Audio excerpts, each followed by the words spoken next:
कर दे। नमस्ते व्यूअर्स। आज हम अपने चैनल पर मैं गरिमा गुप्ता अपने साथ श्री जतिंदर पाल सिंह सर संधू संधू सर जी के साथ आए हैं। और सर हमारे कुछ डाउट्स क्लियर करेंगे। चार्ट के अंदर में एक टॉपिक कोई भी लेकर हम ये क्लेरिफाई करेंगे। नमस्ते सर। नमस्कार जी, नमस्कार व्यूअर्स। तो सर आज हमको क्लियर करने आए हैं कि मंगल और शुक्र का कनेक्शन, मार्स और वीनस का कनेक्शन क्या क्या चीज क्या इफेक्ट करता है चार्ट के अंदर में, इस विषय पर हम चर्चा करेंगे। जी सर। देखिए, ऐसा है कि मंगल शुक्र जो है, मार्स और वीनस, इनका कनेक्शन जो है, बिकॉज ये आप दोनों समझिए कि मंगल शुक्र जो है एक साथ दो आठ, मतलब ये दो एक्सेस हैं। पहला तो तुला और मेष का, दूसरा वृक्क और वृश्चिक का। तो ये साथ साथ हैं, कनेक्टेड हैं, आपस में 180 डिग्री के हैं। तो इसमें क्या रहता है कि ये वीनस है जो वीनस फ्लूइड्स को रिप्रेजेंट करता है ह्यूमन बॉडी में, और ज्यादातर ये रिप्रोडक्टिव फ्लूइड्स को रिप्रेजेंट करता है, या जो सीक्रेशंस हैं। मतलब अगर एंडोक्राइन ग्लैंड्स की सीक्रेशंस की बात की जाए तो वीनस रिप्रेजेंट करेगा, जो केमिकल रिएक्शंस होती हैं। तो ये सीक्रेशंस की, तो इसको वैसे भी इसको धातु एलोकेट की हुई है जो सप्त धातुओं में वीनस को, तो वीनस को शुक्र ही बोलते हैं। शुक्र धातु यानी कि वो सेमिनल फ्लूइड्स बोल, या जो है रिप्रोडक्टिव फ्लूइड्स बोलिए इसको। और इसमें क्या होता है कि अगर किसी के हॉरोस्कोप में मान लीजिए कि सेवंथ और एट्थ लॉर्ड आपस में लिंक्ड हों, मीन्स कि वो लिंक या तो एक दूसरे के घर में है, एक दूसरे को देख रहा है, या दोनों की युति है। ठीक है। तो एक तीन तरीके से ये लिंक क्रिएट हो सकता है, मतलब सात आठ में चला गया, आठ वाला एक तो हो गया। दूसरा, इनमें जो संबंध है, युति युति हो गई, या एक दूसरे को देख रहे हैं, जो परस्पर संबंध होते हैं तीन, और चार पराशरी, और जो है पांच मंत्रेश्वर के हिसाब से। तो उनमें से कोई ऐसी चीज बनती है, तो उस केस में क्या होता है, और इसका मंगल और शुक्र का लिंक भी हो हॉरोस्कोप में, दो चीजें। पहले तो सेवंथ और एट्थ लॉर्ड, मंगल और शुक्र कहीं भी हो हॉरोस्कोप में, कहीं भी हो, लेकिन उनका आपसी लिंक हो, कोई किसी तरह का उनका लिंक होना चाहिए, चाहे स्पेक्चुअल है या एक दूसरे के घर में है, मतलब डिस्पोजिटर का लिंक हो गया, या आप ये बोलिए कि उनमें जो है रिलेशन संबंध, जो प्राशरी बताए गए हैं, या दूसरे आपके मंत्रेश्वर के हिसाब से बताए गए हैं, फल दीपिका में। तो उसमें उस केस में क्या है कि ये जो है ना, ये कॉम्बिनेशन सेक्सुअल डिजीजेस ओरिएंटेड हो जाता है। अब सेक्सुअल डिजीजेस की बात हो तो इसमें अब दो चीज समझ आती हैं। तो ऑब्वियस है कि सेक्सुअल डिजीजेस में अगर किसी को सेक्सुअल डिजीज होती है तो ऑब्वियसली वो पार्टनर को अफेक्ट करेगा। तो और ये आती कहाँ से है, उसका सोर्स कहाँ है? मीन्स कि दोनों में से कोई जो है एक्स्ट्रा मैरिटल उसमें इन्वॉल्व है, तो वो जो है दूसरे को इफेक्ट कर रहा है। तो इसी तरह से जो अगर हम एक्सेस की बात करें, एक्सेस क्या होता है कि जैसे जो ग्रह, मान लो कि मंगल का जो है वो अ, वृश्चिक है या स्कॉर्पियो है, उसके सामने टॉरस है, ये एक्सिस है। टॉरस टॉरस और स्कॉर्पियो के एक्सिस, टॉरस स्कॉर्पियो एक्सिस में ये बात कही गई है कि अगर ये इसमें कोई मेलेफिक इन्फ्लुएंस हो, इसमें मेलेफिक इन्फ्लुएंस हो इस एक्सेस में, मान लीजिए कोई मेलेफिक प्लेनेट है, राहु है, शनि है, या खुद मंगल है, तो आज ये जो है इसमें डिजीजेस जो होंगी उनमें जो है अगर लेडी है तो थायराइड हो सकता है, हार्मोन ओरिएंटेड डिजीजेस हो सकती हैं, सेक्सुअल सेक्सुअली ट्रांसमिटेड डिजीजेस भी हो सकती हैं, इस कॉम्बिनेशन में नॉर्मली होंगी 2-8। तो वीनस मार्स अपने आप में क्या है, तो वीनस जो है अगर पुरुष की कुंडली है तो वीनस इज वाइफ और वीनस ही मैरिज है। तो एक तो उसका मंगल से प्रभाव, ठीक। मार्स जो है वो बोल्ड एक्शंस को रिप्रेजेंट करता है, मार्स एक्सीडेंट्स को रिप्रेजेंट करता है, मार्स जो ये सारी चीजों को मतलब एक तरह से अ, अ, जो आदमी है इनहिबी जो है उसमें, मतलब एक होता है ना कि समाज क्या बोलेगा उसमें उसकी परवाह ना करना, ये भी मार्स के उनमें से एक है।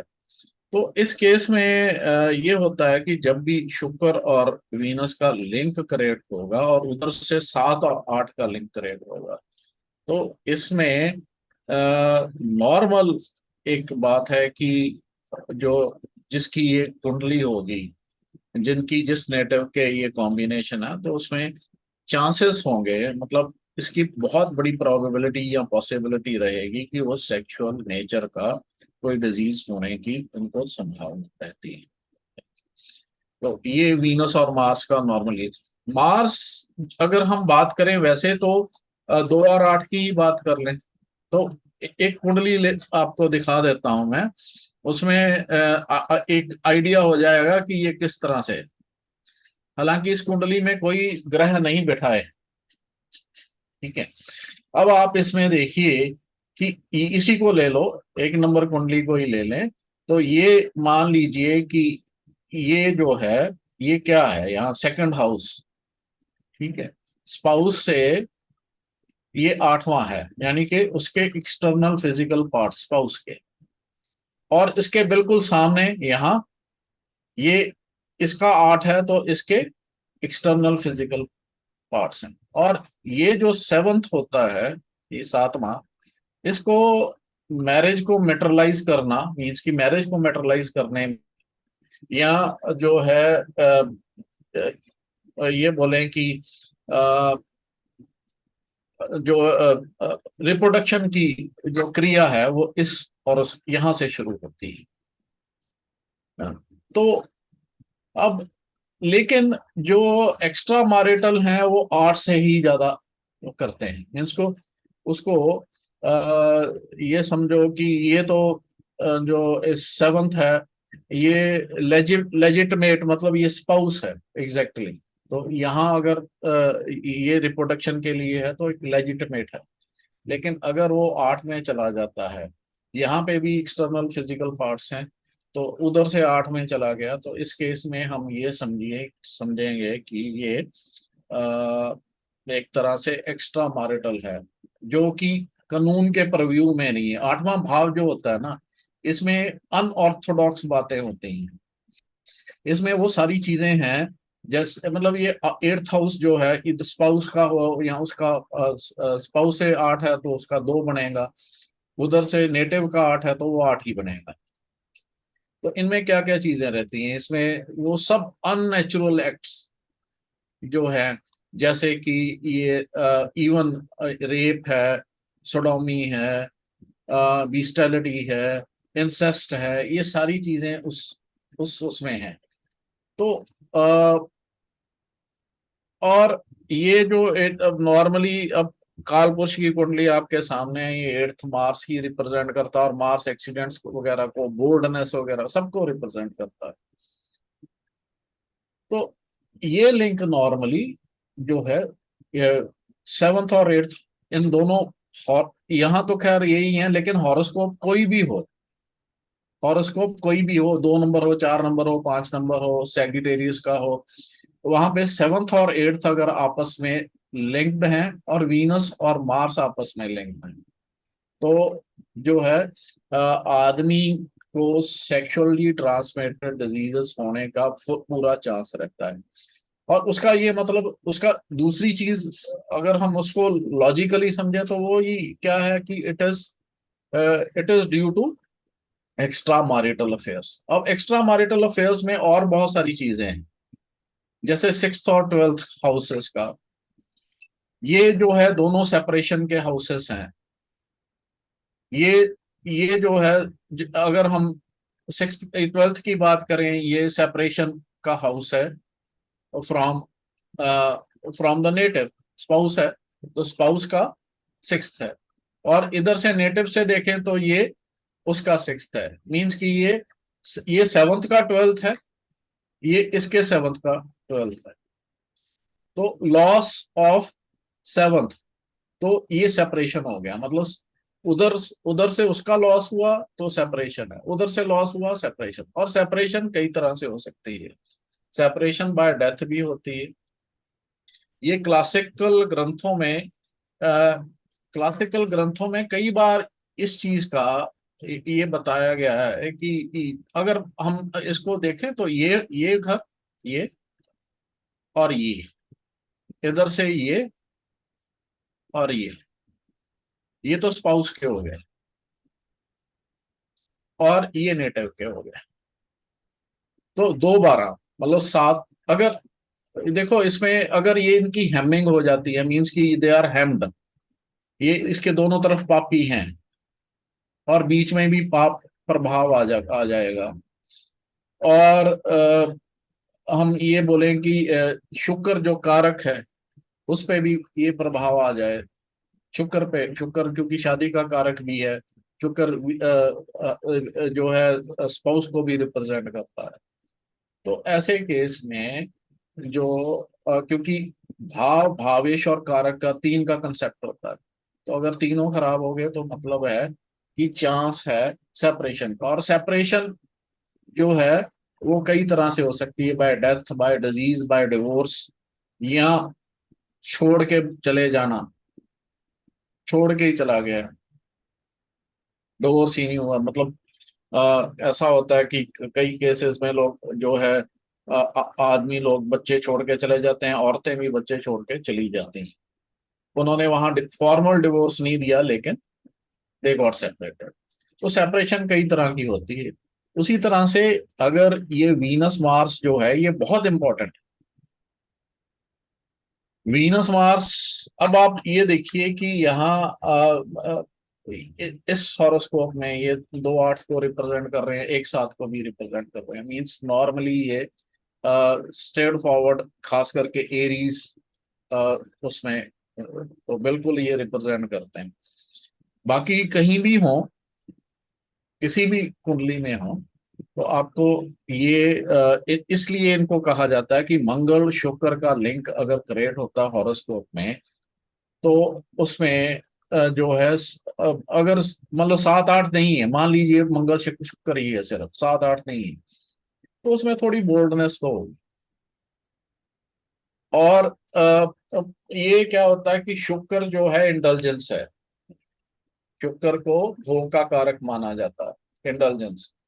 और मंगल जो है ये एक तरह से हम फोर्सफुल बिहेवियर है, फोर्सफुल बिहेवियर।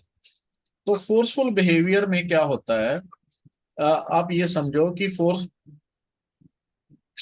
एक फोर्स के मतलब एक इच्छा शक्ति के साथ आदमी जो है फिर आगे बढ़ता है।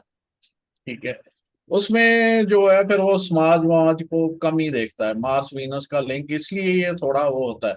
और अगर 7th 8th भी साथ में जुड़ जाता है, तब जाके हम कह सकते हैं कि इनकी जो है ओरिएंटेशन टुवर्ड्स सेक्सुअल डिजीजेस, या पॉसिबिलिटी और प्रोबेबिलिटी ऑफ सेक्सुअल डिजीजेस। और बाकी क्योंकि मतलब फोर्सफुल बिहेवियर, आप ये समझो ना, फोर्सफुल एक तरह से ये अगर इसी हॉरोस्कोप की बात करें, ये 8th तो पूरा रिप्रेजेंट करता ही फोर्सफुल बिहेवियर है। फोर्सफुल बिहेवियर में जो है रेप भी आता है, मोलेस्टेशन भी आती है, सोडोमी भी आती है, बाकी सारी चीजें जो 8th हाउस के साथ रिलेटेड है वो सारी चीजें आती हैं। तो मार्स अपने आप में फोर्सफुल बिहेवियर को रिप्रेजेंट करता है। तो अगर मार्स वीनस का लिंक हो जाता है, तो वो जो है उसके, कहते हैं ना, किसी के इश्क जो है सर पे चढ़ गया तो वो सर पे चढ़ने वाली बात हो जाती। लेकिन अगर वो 7 और 8 नहीं लिंक्ड है तो वो सर पे ही चढ़ा हुआ है। मतलब आदमी जो है किसी एक को जो है किसी एक को इतना प्रेम करता है या उस एक को इतना लाइक करता है कि उस एक तरह से उसमें ऑब्सेस्ड हो जाता है। वो ऑब्सेशन भी जो है वो कई बार प्रॉब्लम क्रिएट कर देती है। तो ये मतलब ज्यादातर इसमें और आप पूछना चाहें तो बताएं। आई थिंक हमने तकरीबन तकरीबन इसको एक्सटेंसिवली कवर कर लिया। जी, पूछना तो यही है जो आपने बताया, बिल्कुल सही बताया।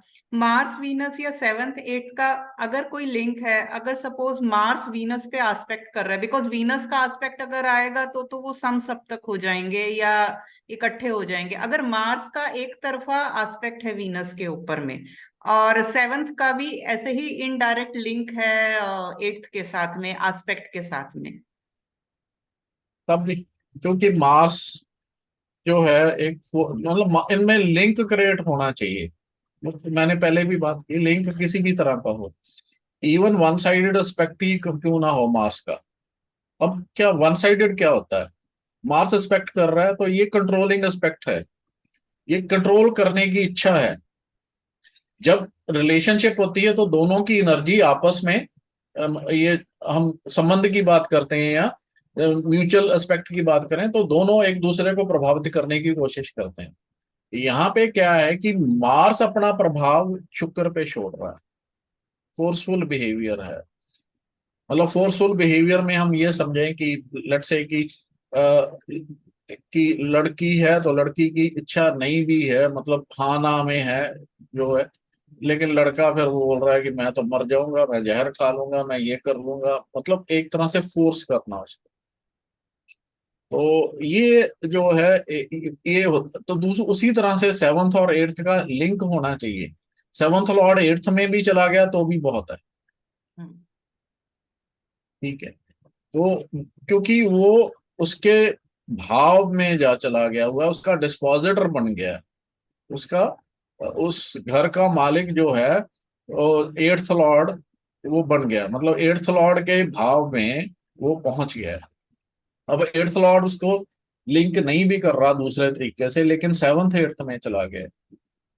तो ये अगर ये लिंक क्रिएट होता है और मार्स वीनस होता है तो ज्यादातर ये जितना मतलब ये जितना क्लोज होता जाएगा, ये क्लोज रिलेशनशिप में होते जाएंगे। मीन्स कि जितना संबंध संबंध की बात कर रहा हूँ, जो ये एस्ट्रोलॉजिकल संबंध की बात कर रहा हूँ, तो ये इन संबंधों में से किसी में ये लिंक होता है। मान लो कि शुक्र जो है वो वीनस के घर में है, या यहाँ ना शुक्र जो है वो मंगल के घर में है, और मंगल यहाँ से उसको देख रहा है, यहाँ मंगल जो है यहाँ से उसको देख, तो संबंध बन गया। क्योंकि वो डिस्पोजिटर के घर में है, डिस्पोजिटर देख रहा है। तो ये जितना ये होता जाएगा, संबंध में कन्वर्ट होता जाएगा, उतना ये ज्यादा प्रबल होता जाएगा। मीन्स कि उसके चांसेस उतने ज्यादा बढ़ जाएंगे इस प्रोबेबिलिटी के कि ये जो है इसको सेक्सुअली ट्रांसमिटेड डिजीज, और अगर शादीशुदा सेक्सुअली ट्रांसमिटेड डिजीज है तो दैट मीन्स कि उसके एक्स्ट्रा मैरिटल होने के चांसेस बहुत ज्यादा है। और एक्स्ट्रा मैरिटल में एक चीज और होती है, seventh Lord in first house. Okay. अगर सेवंथ लॉर्ड फर्स्ट हाउस में चला जाए, क्योंकि सेल्फ में सेवंथ का भाव, सेवंथ लॉर्ड चला जाए, यहाँ फर्स्ट का सेवंथ में चला जाए, लेकिन सेवंथ वाला जो है ये ज्यादा इंपॉर्टेंट, सेवंथ अगर फर्स्ट में चला गया तो ये भी एक एक्स्ट्रा मैरिटल का एक जो है इसमें ये रहता। तो एक्स्ट्रा मैरिटल में कई चीजें प्ले करती हैं, ये दो घर, ये दो मतलब ऊपर और नीचे के, और फिर ये लॉर्ड यहाँ चला जाए, वीनस मार्स हो जाए, इनमें लिंक क्रिएट हो जाए किसी तरह से, और ये तब जाके हम बोल सकते। जी sir. So thank you so much sir, बहुत सारी चीजें क्लैरिफाई की। एंड आई एम श्योर कि जो हमारे व्यूअर्स हैं, स्टूडेंट्स हैं, ज्योतिष एंथुजियास्ट हैं, उनको भी बहुत सारे डाउट्स क्लियर हुए होंगे आज सर की एक्सप्लेनेशन से। एक्चुअल में क्या है कि कोई भी कंक्लूजन पे जंप नहीं करना चाहिए कि वीनस मार्स ये, वीनस मार्स अगर अगर सेवंथ एट्थ का लिंक नहीं क्रिएट हो रहा हॉरोस्कोप में किसी भी तरह से, तो वीनस मार्स है तो ठीक है, ठीक है। तो उसको वो पिक्चर में पेंट नहीं करना चाहिए जिसमें हमने अभी किया बाकी सब चीज। लेकिन अगर सेवंथ एट्थ का लिंक क्रिएट हो जाता है, फिर जो है हम कह सकते हैं कि ये है। और ये मान लो कि ये सेवंथ लॉर्ड यहाँ गया हुआ है, सेवंथ लॉर्ड यहाँ गया हुआ है, और फिर और जो है किसी तरीके से जो है एट्थ, जो आपका एट्थ लॉर्ड इसके साथ संबंध बना रहा है किसी तरीके से, तो या उसको देख रहा है या उसको, तो उस केस में तो फिर ये पक्का हो जाता है। जब कई सारी चीजें एक जगह पे जुड़ती हैं, जो कहते हैं ना कड़ियां जुड़ती जाती हैं, जैसे जैसे कड़ियां जुड़ती जाएंगी वैसे वैसे ये इसका जो है इसकी पॉसिबिलिटी और पक्की होती जाती है। लेकिन ज्योतिष में कभी ये कंक्लूसिव नहीं है हमारा सब्जेक्ट। इसमें हम लोग अगर हम सिर्फ वीनस मार्स को ये लेके बोलें कि सिर्फ इसमें सेक्सुअल कंटेंट ही, वो गलत कहना है। बाकी सब चीजें होंगी, बाकी कंडीशंस जो हैं ABCD जो भी हैं वो सारी पूरी होंगी, तभी जाके हम बोल सकते हैं। जी सर, बहुत बहुत धन्यवाद। और अभी मैं सेशन क्लोज करने की आपसे रिक्वेस्ट करेंगे सर। हम जी लोग जी व्यूअर्स को जल्दी ही मिलेंगे अगले सेशन में, और आशा करते हैं आज के सेशन से आपके बहुत सारे डाउट्स क्लियर हुए होंगे। जी, सो धन्यवाद। धन्यवाद सर, थैंक यू। बहुत ही अच्छा सेशन था और बहुत ही ज्ञानवर्धक था, बहुत ही नॉलेज हुआ। जी, Thank you so much, sir. And thank you, thank you. viewers, for watching, for listening, for sharing. Thank you so much.